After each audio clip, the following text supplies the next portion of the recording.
दोस्तों आज तक एक नवी आइटम दिखाना आ जी कंक्रीट पंप नवा ही आ हले बनाया ही आपां ये करदा की आ जिद्दां किसी ने घर बनाना होवे कंक्रीट पाउणी होवे नीआं भरनियां होवे फ्लोर पाउणा होवे कुछ भी कंक्रीट चाहिदी होवे तां तो लेबर की कमी आ तां ये तुहाडे लई बेस्ट आ चीज़ है जी जिहदा हॉपर इहनूं कहिंदे आ इहदा डब्बा जिहा समझ लो तुसीं एक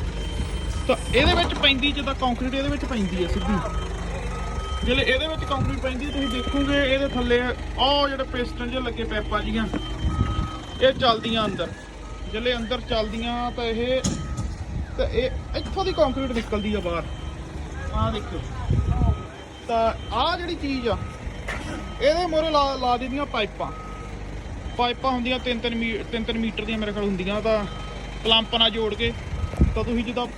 ਇੱਥੋਂ ਲੈ ਕੇ ਦੂਰ ਕਿਤੇ ਲੈ ਕੇ ਜਾਣੀ 40-50 ਮੀਟਰ ਦੂਰ ਤਾਂ ਪਾਈਪਾਂ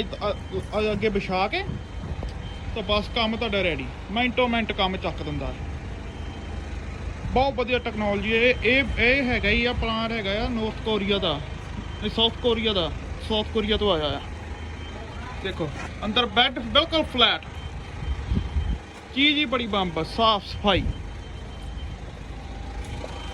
ਇਹ ਵੀ ਆਪਾਂ ਜਿੱਦਾਂ ਆਹ ਟਰੱਕ ਆਹ ਜਿਹੜੇ ਕੰਕਰੀਟ ਟਰੱਕ ਹੁੰਦੇ ਇੱਥੇ ਯੂਕੇ 'ਚ ਆਹ ਔਕਰ ਨੂੰ ਸਿੱਧਾ ਜਾ ਕੇ ਇਹਦੇ ਵਿੱਚ ਕੰਕਰੀਟ ਪਾ ਦੇਣੀ ਇਹਨੂੰ ਮਿਕਸ ਕਰਕੇ ਤਾਂ ਮਾਲ ਸਿੱਧਾ ਜਿੱਥੇ ਤੁਹਾਨੂੰ ਚਾਹੀਦਾ ਅੰਦਰੋਂ ਵੀ ਦੇਖੋ ਆਹ ਚੀਜ਼ ਆ